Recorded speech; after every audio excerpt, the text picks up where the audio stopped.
Bismillahirrahmanirrahim. Assalamualaikum warahmatullahi wabarakatuh.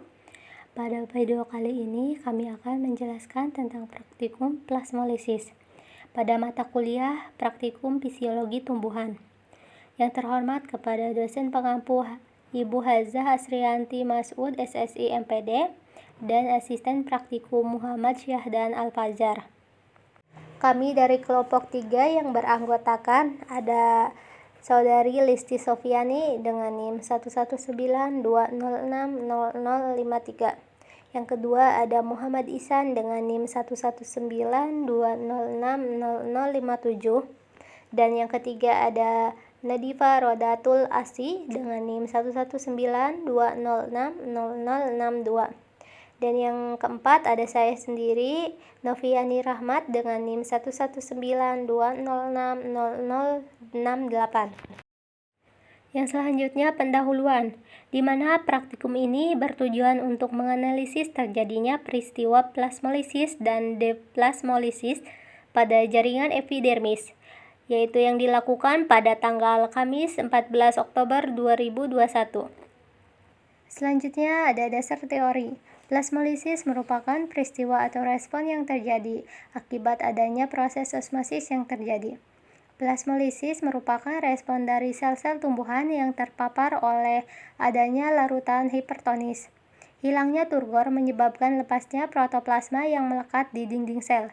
Proses plasmolitik didorong oleh adanya vakuola dan peristiwa ini bersifat reversibel, dapat kembali ke keadaan normal atau deplasmolisis, dan bersifat khas bagi sel tanaman hidup.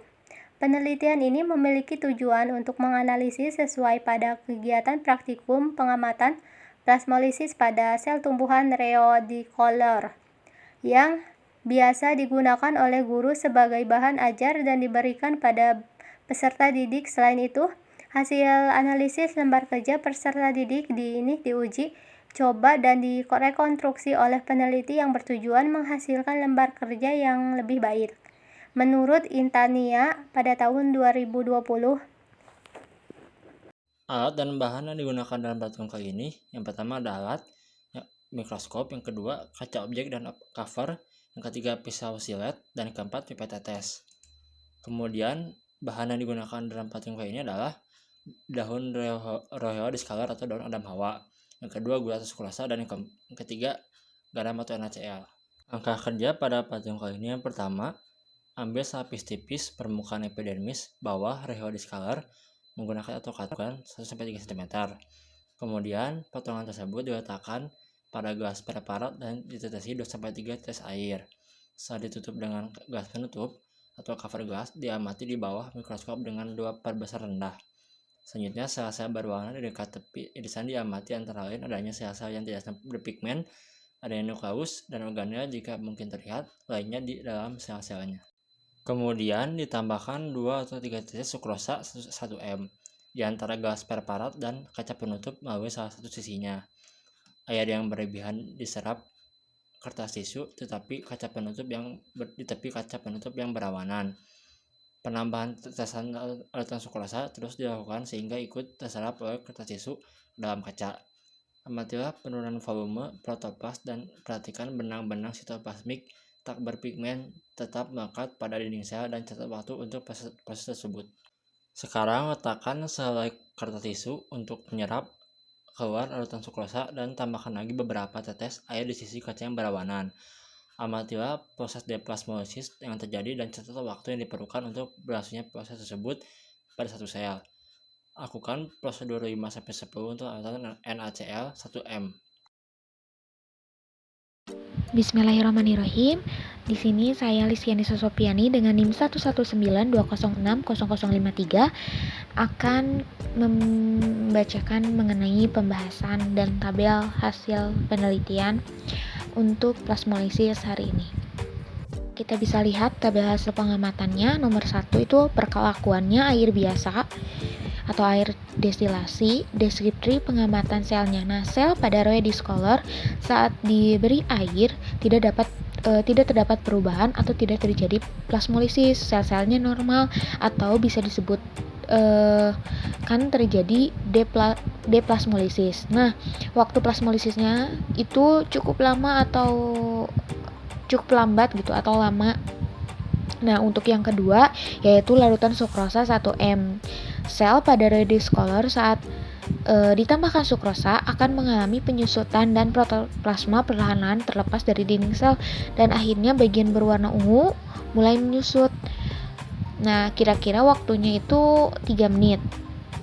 Nah, untuk larutan NaCl 1M, sel pada daun reddish color saat ditesesi NaCl 1M tadi, sel protoplasmanya akan menyusut dan merenggang dari dinding selnya. Warna ungu jadi tidak merata. Sel dalam kondisi seperti itu akan layu dan akan lebih banyak kehilangan air yang menyebabkan terjadinya plasmolisis. Nah, waktu plasmolisisnya kurang lebih 2 menit atau bisa juga lebih cepat. Jadi berlangsung secara cepat. Kita masuk ke pembahasan.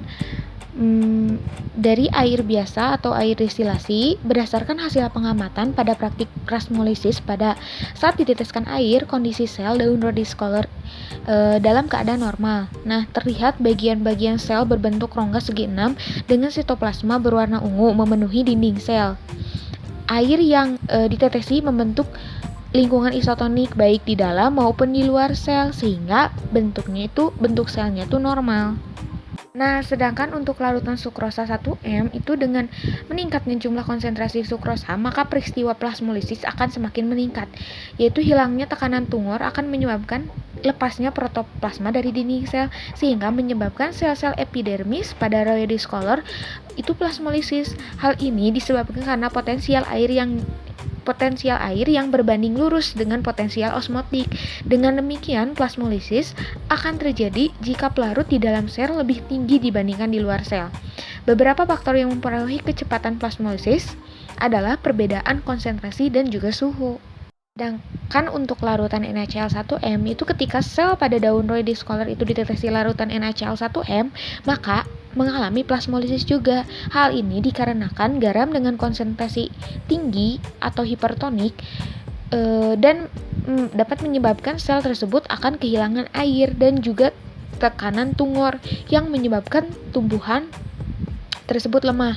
Nah, tumbuhan dengan sel dalam kondisi seperti itu akan layu dan nantinya tuh akan lebih banyak kehilangan air yang menyebabkan tadi terjadinya plasmolisis. Untuk secara umumnya, jadi sel epidermis daun reddish color itu mengalami plasmolisis ketika konsentrasi pelarut di luar sel itu lebih rendah dibandingkan di dalam sel epidermis reddish color. Sebagai akibatnya, air terdapat di dalam sel akan keluar dari sel.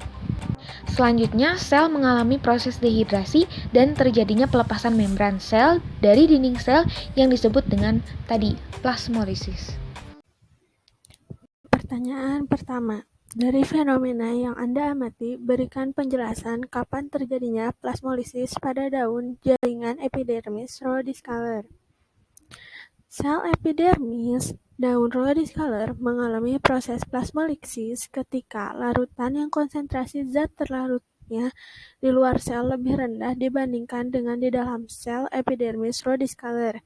Sebagai akibatnya, air yang terdapat di dalam sel akan keluar dari sel. Selanjutnya, sel mengalami proses dehidrasi dan terjadi pelepasan membran sel. Pertanyaan nomor 2. Faktor apa yang menyebabkan terjadinya plasmolisis pada pengamatan yang Anda lakukan? Jawabannya, faktor yang menyebabkan plasmolisis adalah konsentrasi pada larutan ataupun ekstraksi osmosis, yaitu peristiwa berpindahnya kadar air dari dalam sel melalui membran semipermeabel dari keadaan sel yang hipotonis menuju yang hipertonis, sehingga terjadi plasmolisis yang menyebabkan terlepasnya sitoplasma dari dinding sel.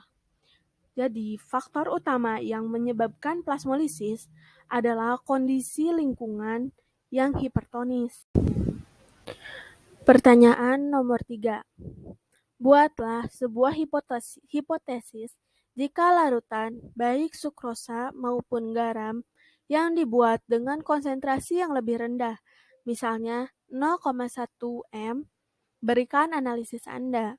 Jawabannya, Semakin besar proporsi sukrosa maupun NaCl yang ditambahkan, maka semakin besar pula peristiwa plasmolisis terjadi. Rahmasari 2014.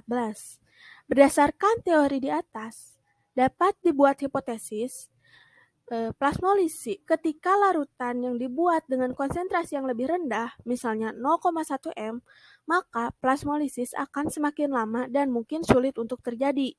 Karena faktor terjadinya plasmolisis adalah larutan yang hipertonik. Pertanyaan nomor 4.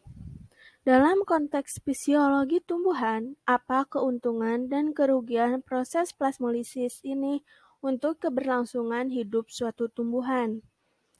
Kerugian dari plasmolisis itu, sel tumbuhan akan kehilangan air dan juga tekanan turgor, menyebabkan sel tumbuhan lemah. Tumbuhan dengan sel dalam kondisi seperti ini akan layu. Kehilangan lebih banyak akan menyebabkan terjadinya plasmolisis.